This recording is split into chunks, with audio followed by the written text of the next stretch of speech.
please go ahead and start eating. We have a lot to put onto the program today, as we always do, as you know.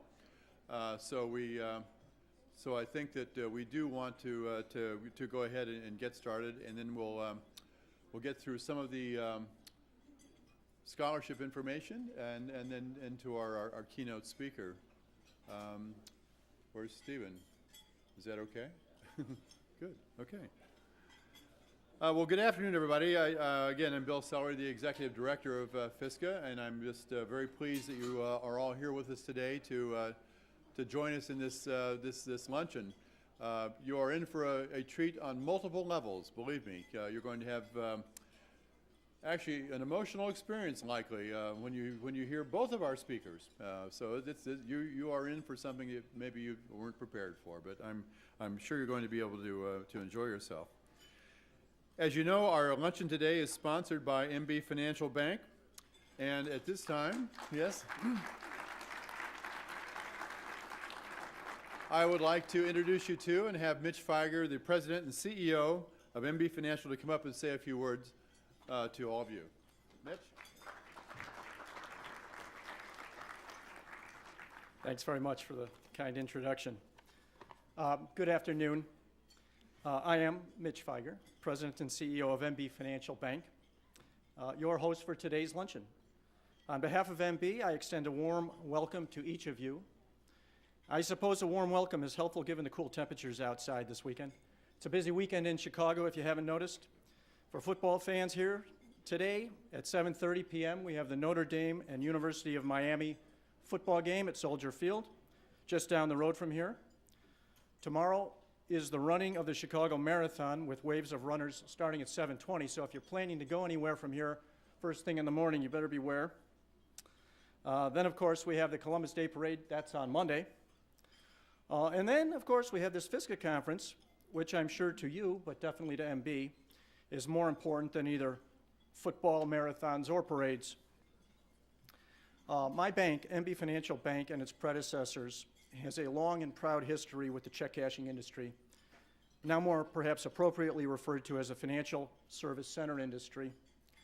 Part of our company was once known as Manufacturers Bank before changing its name to MB Financial Bank.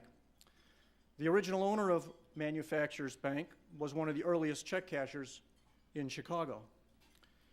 In addition to that, in 2009, as many of you know, MB acquired the deposits of Chorus Bank and its business serving the financial service center industry. One of the predecessors of Chorus Bank was a bank called Lincoln National Bank. Lincoln National was once controlled by owners of Chicago check cashers. Lincoln National and Chorus then, and now MB, is proud to serve the financial service center industry across the country with distinction. Briefly, for those of you who are unfamiliar with MB, our bank has been serving mid-sized businesses in Chicago for more than 100 years. We were founded as a bank for up-and-coming Chicago businesses that needed a local bank willing and able to help them grow. Today, we have around $10 billion in assets and have extended our reach in serving certain industries, including the financial service center industry across the country. Today, we provide banking services to over 1,100 financial service centers nationwide. We're committed to being the bank for financial service centers, providing a wide range of products and services tailored to your specific needs. Our proud association with FSCA is a reflection of that commitment. In addition, we have been a longtime member of the Community Currency Exchange Association here in Chicago, and are also members of the Financial Service Centers of New York, the California Financial Service Providers Association, and other industry organizations. So thank you for joining us today.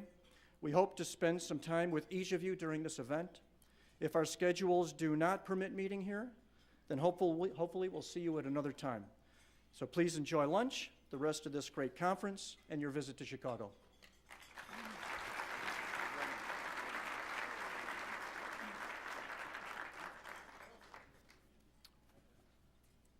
Thank you, Mitch. That's great, and we do appreciate your sponsorship and your support of the industry, not just for this luncheon, but for all of your business with us, and we do appreciate it. It does not go unnoticed, so thank you very much.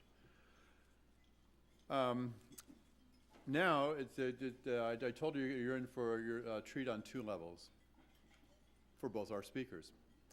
Our first speaker today, first presenter today, is a person who is familiar to all of you, of course, Sandy Herman, the chairman of our scholarship committee. This time, where's Sandy? I'd like Sandy to come up to the stage. Sandy is FSCA's longtime chairman of its National Scholarship Committee. He and his committee members do a terrific job every year running our very successful scholarship program. So please welcome the Robin Hood of FSCA, Sandy Herman.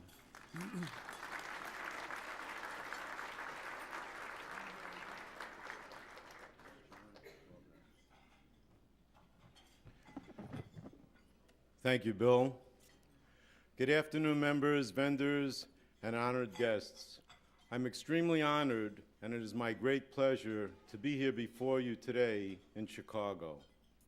I'm delighted to present to you the accomplishments of the FSCA Scholarship Program, now in its 13th year.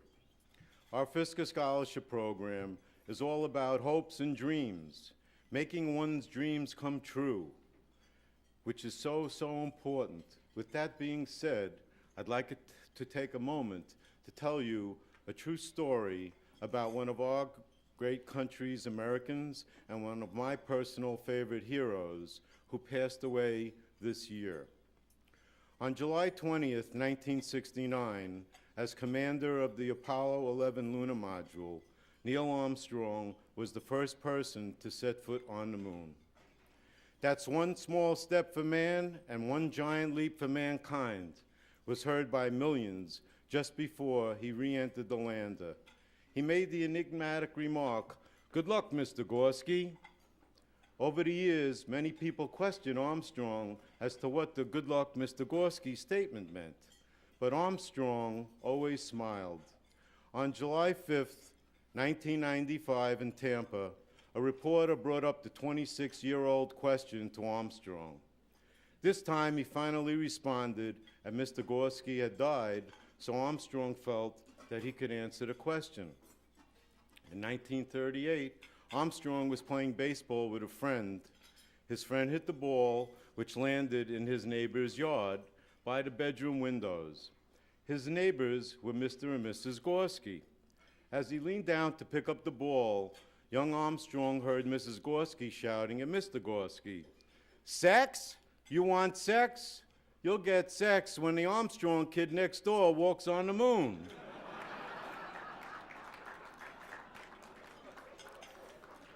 Dreams can come true.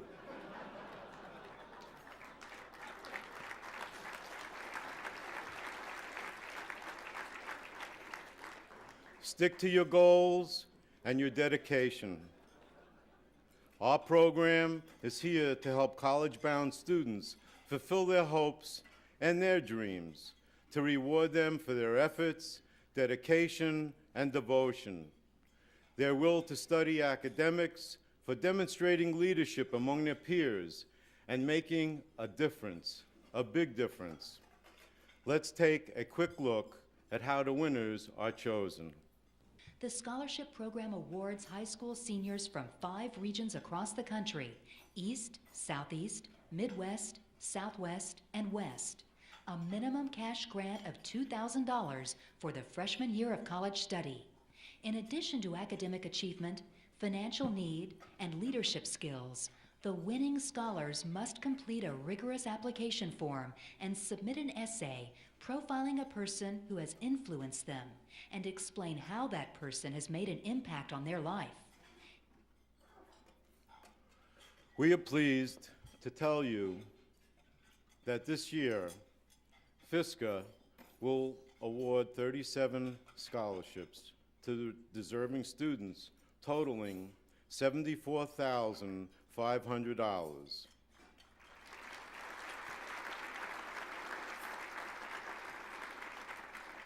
The 37 FSCA National Scholarship Program recipients for 2012 represent 22 different states from 5 regions across the country.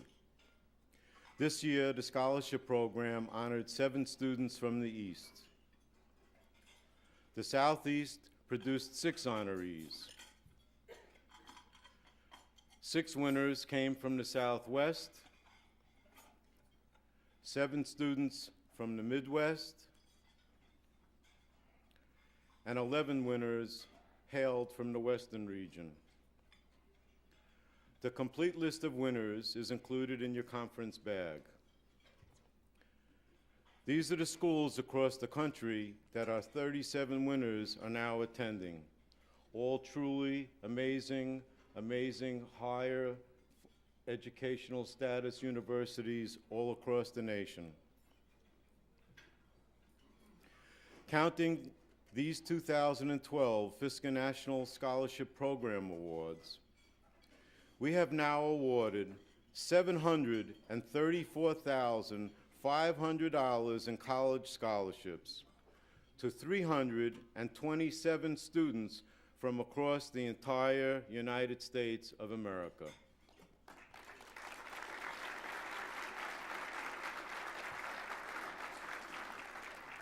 And we are very proud to recognize 3 of our scholarship recipients who are not only amazing students, but even more amazing role models in their communities, true heartfelt stories. First, we have Kara Austin, a student from Whiteland Community High School in Whiteland, Indiana. She won a Fisker Scholarship in the Midwest region. Kara is extremely dedicated to her nonprofit organization called Find a Book, a Home Foundation. Her motivation to start this nonprofit stems from an elementary school book fair. She overheard a classmate say how she wished she could get a book, but her family couldn't even afford it. As a result, Kara convinced her principal to have a book drive, and she organized the Find a Book Home Foundation. Through her work, she established libraries for pediatric and adult wards in small-town hospitals. She has also worked to provide books to individuals nationwide. Kara has received numerous awards that recognize the importance of her work, including the Girl Scout Gold Star and the Congressional Gold Medal Award. She is attending Butler University this year, where she plans to major in biology, chemistry, with a minor in business. She hopes to continue her foundation's work by opening up a program on Butler University's campus. Kara's ultimate dream is to become a surgeon and continue her philanthropic efforts to include medical services. The second student is Andrew McMillan of Big Creek, California, who received a Fisker Scholarship in the Western region. Andrew has dedicated his time to the Central Valley Blood Bank, part of Central California Blood Center. The center touched his life. He personally and professionally was inspired. In January 2011, Andrew was diagnosed with acute lymphoblastic leukemia. He turned this illness into an opportunity to raise awareness of blood banks by giving an interview to the local news. His efforts also helped organize blood drives in his community. As a leukemia survivor, and because of those he met at the Blood Center, Andrew has decided to pursue a major in business economics at the University of California, Irvine. This will help him achieve his dream to one day become the head of his own cancer charity that will bring treatment to cancer patients in impoverished countries. Lastly, we have Tyler Vitelio, a Fisker Scholarship winner from the Eastern region. He graduated from Saddlebrook High School in Saddlebrook, New Jersey. Tyler was captain and running back of the football team during his senior year of high school. In November 2011, he sustained a broken neck and damaged spinal cord that left him paralyzed due to a head-to-head collision injury. After being taken from the field by ambulance, he underwent more than 8 hours of surgery. Tyler still must undergo additional surgeries to repair damage caused from the accident. He plans on having additional surgery during winter break of his first year in college.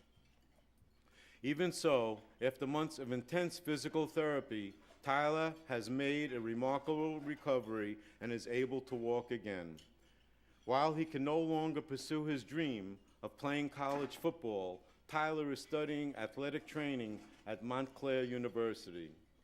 Not only is he a scholar athlete, but his strength, determination, and commitment to overcoming his obstacles serve as an inspiration to all of us. Ladies and gentlemen, these three students perfectly capture the spirit of our scholarship program and why it is so important that we support it. It's not hard for our individual businesses to become part of their success stories, and it's necessary as well. So what can you do? Participate financially in whatever way you can. In today's world, college affordability is a bigger problem than ever. Student loan debt is now becoming a crisis in America. The atmosphere surrounding college affordability remains politically charged. Now, more than ever, students need our help. Every one of you can help make a difference. Promote the program. Print out applications directly from the Fisker website to have on hand in your stores. Make sure your staff knows all about it and encourages customers to spread the word. To those of you who are already program supporters, thank you for making this program possible. To those who have not yet contributed, you will find pledge cards on your table and at the scholarship booth in the exhibit hall throughout the conference for your convenience. Please drop them in the raffle box at the booth, and you will be entered to win a free registration for 2013 conference at the Marriott Marco Island Resort and Spa in Marco Island, Florida. The drawing will be held at the awards reception tomorrow night. We can't do this without your contributions. Come on, guys, okay? You gotta be motivated by all of these amazing students, each one of them a human interest story unto themselves. We strongly recommend a donation of $100 per location. At this time, I would like to give special thanks to ACE, AMSCOT, Community Choice Financial, Community Financial Service Centers, DFC Global, Connectica, NetSpend, and Payamatic for their most generous contributions.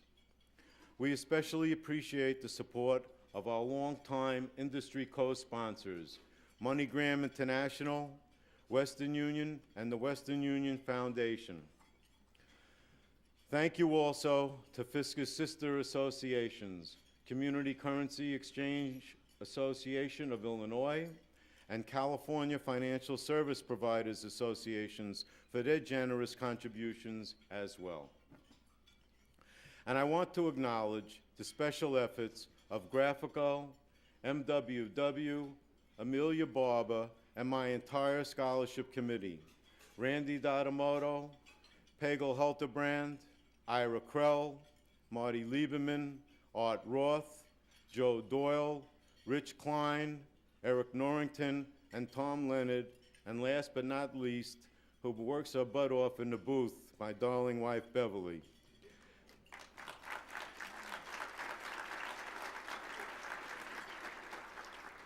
Education has opened many, many doors. However, there are still innumerable doors shut tight, unopened yet. These are the doors of the future. Perhaps one of our award winners, we will open these doors now that we have helped to give them a key to their future. Once again, congratulations to all of our winners. I know all of you join me in wishing these students luck in all of their future endeavors. I thank you all very, very much.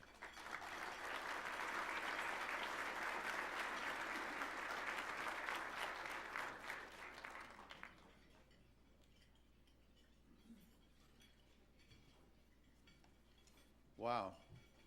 You can use your napkins now to dry your eyes a little bit. That, those are pretty powerful stories. I mean, holy cow. That just, I had not seen that presentation before, but that's moving. So thank you all for contributing to the scholarship fund to allow this to happen. please, on your tables, you have the yellow scholarship cards.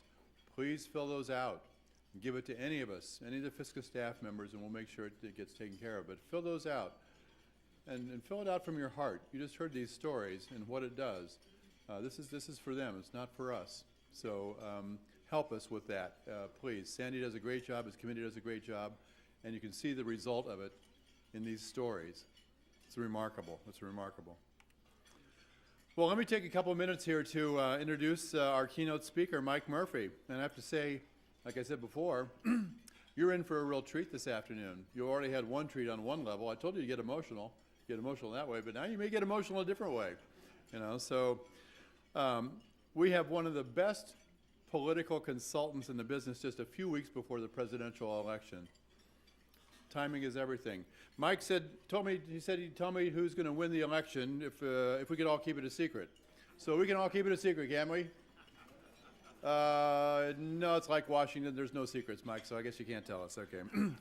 Well, let me just say, Mike Murphy is one of the Republican Party's most successful media consultants.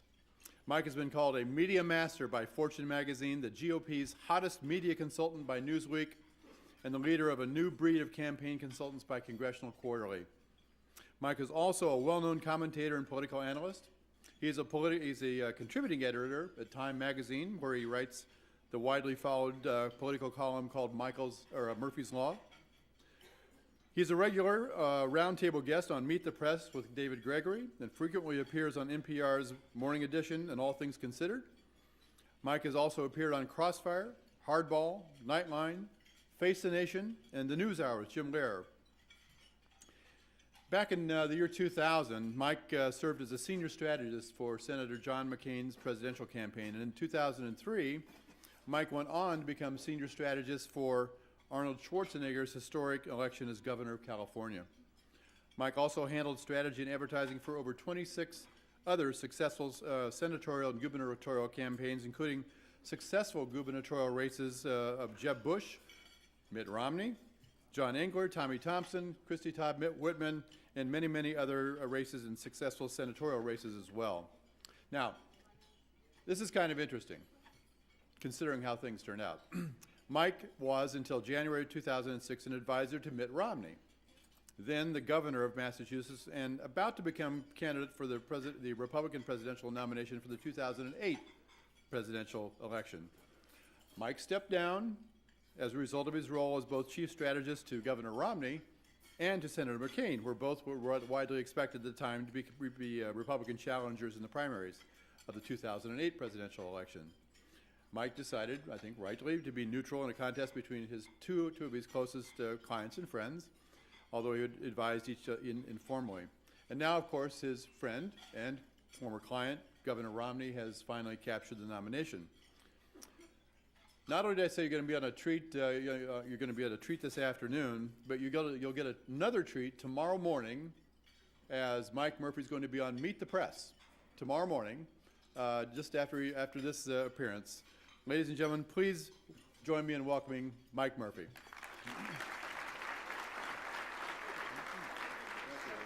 Thank you very much. Thank you. Thank you for that warm introduction, Bill. I apologize for the length. My mother wrote it and insists that it be delivered exactly as written. I also want to thank Joseph and your wonderful FISCA Association for bringing me in. I want to thank Sandy for his leadership on that amazing scholarship group. I was so moved, and I'm not kidding you, I'm going to send money, and I'm not even in your business. Well, magnificent, magnificent. So my job here today is to try to disprove the words of the great Prussian statesman Count Otto von Bismarck, who once actually said, "The greatest lies in life are told before the marriage, after the hunt, and during the election." So what I'm going to try to do, as somebody who's worked professionally in politics for a long time, is give you my sort of unbiased view, even though I'm a conservative Republican, of where I think the race is, where it's going, and then maybe we'll have some questions and answers. Now, there was another European statesman who had another great line, which I think applies to politics, which was Napoleon Bonaparte. This is a true story. They once asked Napoleon who his best general was. And Napoleon was a very good politician, too. And he he had several great generals. They were called marshals back then. And like many really talented generals, one thing they had in common was they all didn't like each other. And so Napoleon had a problem. They're all good. If I pick one, the others will be mad, and it'll be nothing but headaches for me. So he got out of it with a good political answer that was also true. Napoleon said, the most important man in my victorious army is my map maker, my cartographer. He's only a sergeant. He's over there in the corner with the thick glasses. Because if I understand the terrain of the election, the terrain of the battlefield, the things I cannot move, mountains, dense forests, deep rivers, better than the other general, I'll maneuver my army around them better than the other general will, and I'll beat them with a smaller army every time. And most of the time, that's exactly what happened. It is not that different in politics. We care a lot about knowing the terrain because that can tell you a lot about the campaign. So let me put on my analyst hat here, looking at the numbers, and try to give you the honest, nonpartisan view of the terrain and where we might be going. Now, I'm going to start with a polling question of you, voluntarily, to get an idea of the terrain here. By show of hands, how many people right now would vote for Barack Obama for president? How many people for Mitt Romney? All right, the hell with that nonpartisan crap. Here's how we're going to beat him. No, I'm going to give you the straight dope, but I see we have a definite left-wing group here. So let me say this about terrain. There's one polling question. I'm going to talk about polls a bit in a minute, but there's one polling question that often will tell you everything you need to know about an election early without even mentioning the name of either candidate. We call it in the political business the right track, wrong track question. It's asked on every poll that's well done. And it says this, it goes like this. Do you think things here in the United States are going in the right direction, or have they gotten pretty seriously off on the wrong track? Now, when most people say things are going in the right direction, I can tell you what the campaign is going to look like without knowing anything else about it. You're going to see TV commercials with a gauzy flag going up a flagpole in slow motion. There's going to be a fuzzy animal, probably a dog. Cats don't poll well compared to dogs. There are going to be absolutely no issues in the commercial at all, and all the incumbent office holders are going to be the happiest people in America. Because when things are going right, incumbents get reelected. Why are we even having an election? But when a majority of people say things are going on the wrong track, what do you hear?